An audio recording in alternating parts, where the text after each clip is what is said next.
Assalamualaikum warahmatullahi wabarakatuh. Bismillahirrahmanirrahim. Melanjutkan kajian tahsin masih dalam pembahasan mad bagian ketiga. Dengan kaidahnya adalah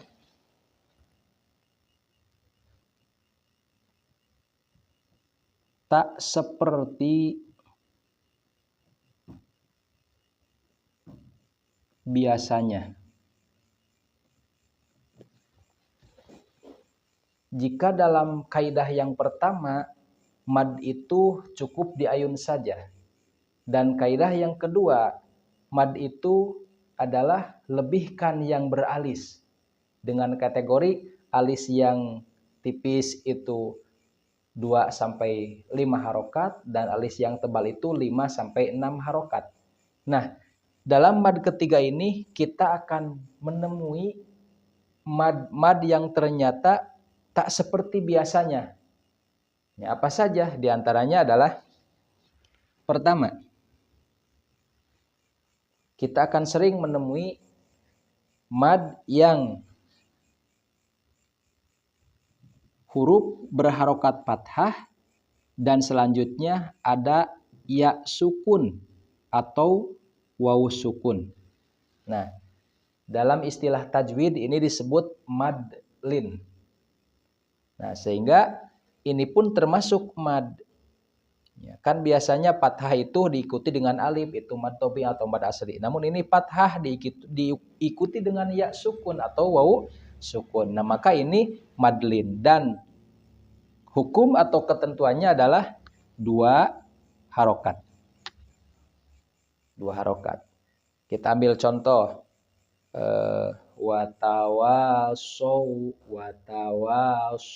bil haqqi watawasau.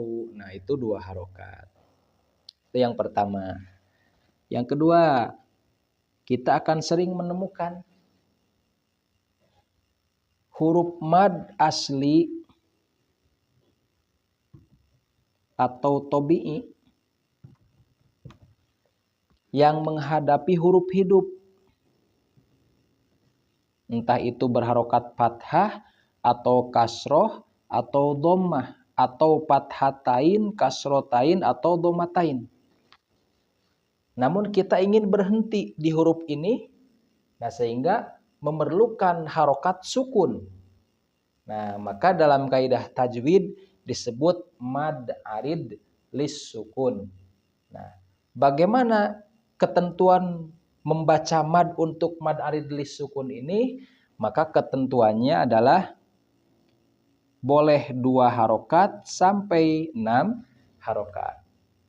Contohnya di kalimat ar-rajimi, ar-rahimi, bismillahirrahmanirrahim. Asalnya himi, namun kita akan sukunkan diminya. Bismillahirrahmanirrahim. Nah, boleh 2 boleh atau sampai 6. Nah, itu ketentuan yang kedua. Dan ketiga, termasuk kalau misalkan ini yang pertama, yang madlin mau disukunkan, maka itu pun bisa sampai 6 harokat ya. Contohnya seperti li'ilafi Quraisy, itu ya yang menjadi 6 harokat. Boleh. Nah, yang ketiga, kita lanjut. Kita akan menemukan huruf ha dhamir. Nah, dengan harokatnya domah berdiri atau kasroh berdiri. Atau hak dhamirnya dengan hak sambung. Nah, seperti ini kurang lebihnya.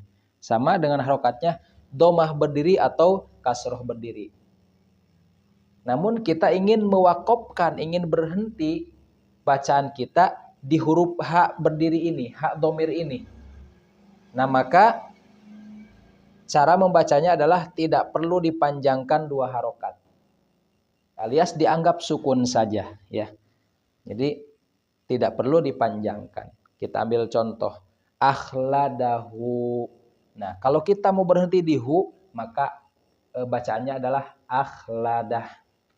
Mirrabbihi. Nah, kalau kita ingin berhenti di hi, maka mirrabbih. Nah, itu yang ketiga. Selanjutnya, yang keempat, kita akan menemukan kalau dalam mushaf yang berwarna itu lebih kita dapat membantu kepada kita, apalagi pemula ya. Mushaf yang berwarna itu biasanya ada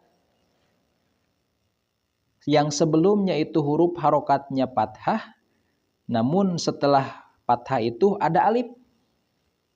Nah, dan ternyata huruf alif ini berwarna abu-abu.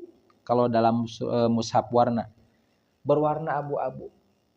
Nah, maka ini nggak perlu dibaca dua harokat. Karena huruf alif yang berwarna abu-abu ini dianggap itu adalah sebagai pembantu saja kepada harokat yang sebelumnya. Tidak berpengaruh untuk mad.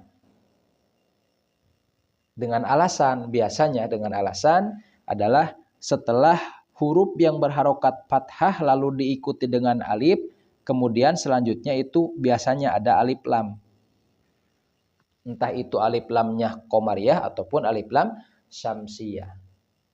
Kalau syamsiyah biasanya dikasih tasdid di sininya. Nah itu. Atau kalau enggak ada alif yang diwarnai abu-abu dalam mushaf berwarna. Nah, karena harokat sebelumnya itu adalah fathatain, namun berada atau berposisi di mana? Di tengah-tengah lafaz, di tengah-tengah kalimat atau. Nah, itu biasanya. Nah, contohnya bagaimana? Toiron ababil. Toiron. Toiron.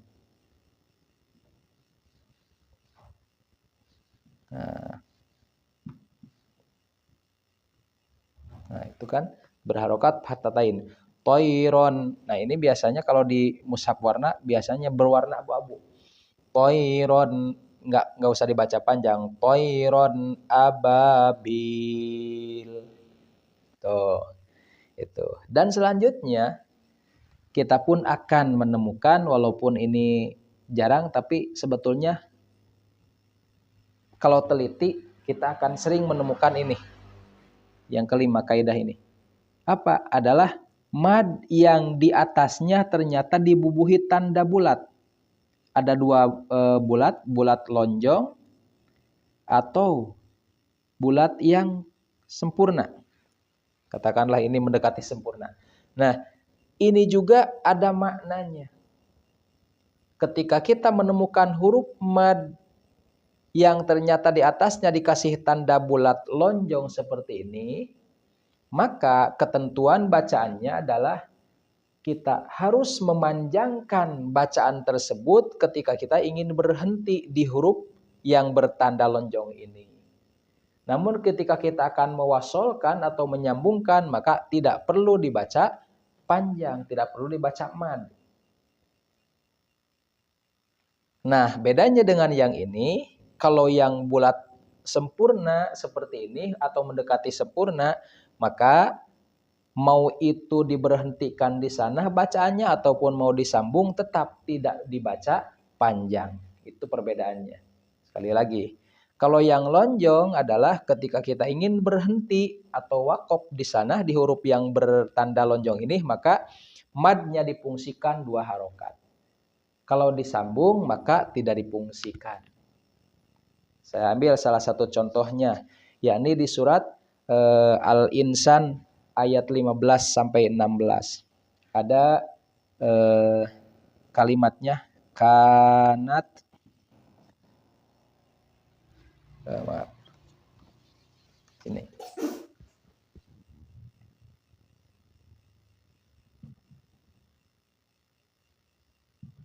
Qawariro. Nah, ini ada ayatnya 15. Dan selanjutnya ada qawariro lagi.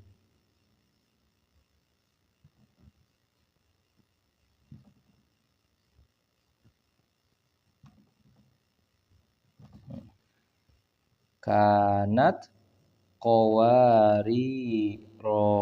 Di sini ada kalau kita jeli memperhatikannya ada bulat lonjong.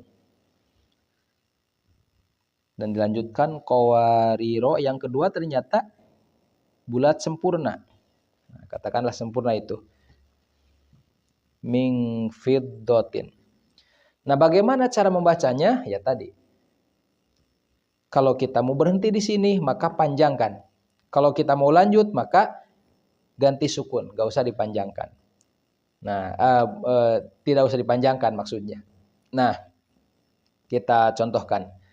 Kanat qawariro. Kalau mau di sini. Kanat qawariro. 2 harokat. Kalau yang ini, yang bulat sempurna, qawariro